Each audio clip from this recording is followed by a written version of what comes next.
really enjoy the teachings on the 7 deadly sins, which are pride, greed, lust, envy, gluttony, wrath, and sloth, I think.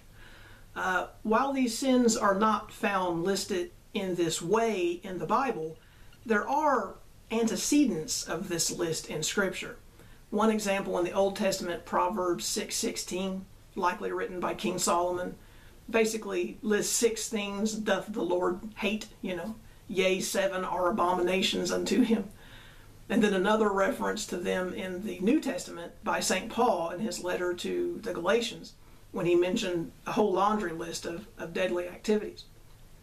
The more modern list, as the Catholic Church knows it today, is usually accredited to the early Desert Fathers, a group of early 3rd and 4th century monks and ascetics that, and of course, as time passed, we know them more through great works of art and literature like Chaucer's Canterbury Tales and Dante's Purgatory and Inferno, all the way down to us in the present day, with the sins now are actually listed in the Catechism, along with their counterpart virtues.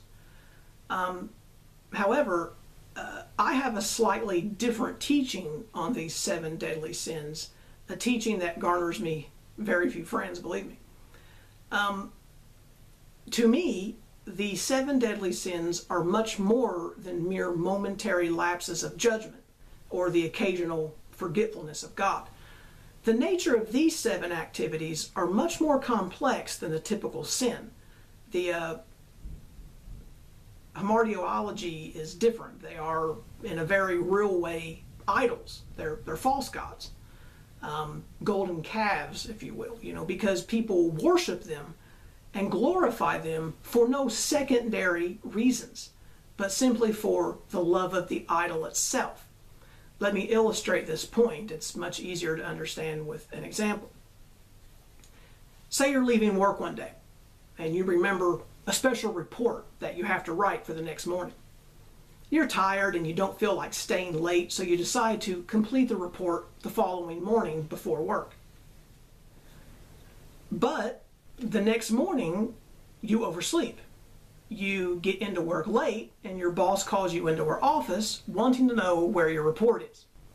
Flustered and a bit in a panic, you conjure up a quick lie. My daughter got sick last night and I had to take her to the emergency room.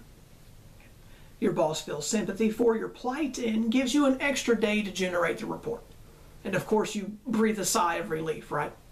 Now in this case, you did not commit the sin of lying for the sole purpose of adoring the sin itself. In other words, you didn't lie because you love lying. There was a secondary rationale behind the lie. You lied because you didn't want to get in trouble at work. And the act of lying was a convenient way out of that possibility. Now, if this willingness to lie goes unguarded or without proper contrition and penance, then certainly over time it could become a bigger issue. Maybe the following week you find yourself lying again at work, or then later you lie to your wife in order to avoid an argument. Soon lying becomes a habit. Your conscience falls asleep, and before long you have yourself a full-on vice. But even then, even at that point, the act of lying is still in service of something else, some secondary reward, or at the very least, an avoidance of something unpleasant. As for the 7 deadly sins, this is simply not the case. Participation in these sins are idolatry, because you do them for the love of the sin itself. And by that action, it becomes a false god, an idol. Let me give you an example.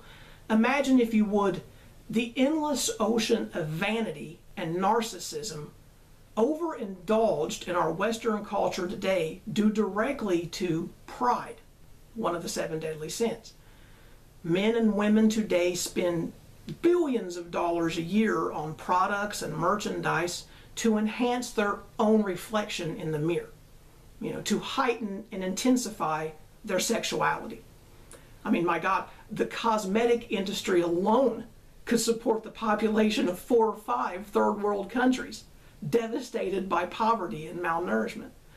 So in the end, the 7 deadly sins are really the 7 deadly idols, because millions of people tithe offerings to them and kneel at their altars.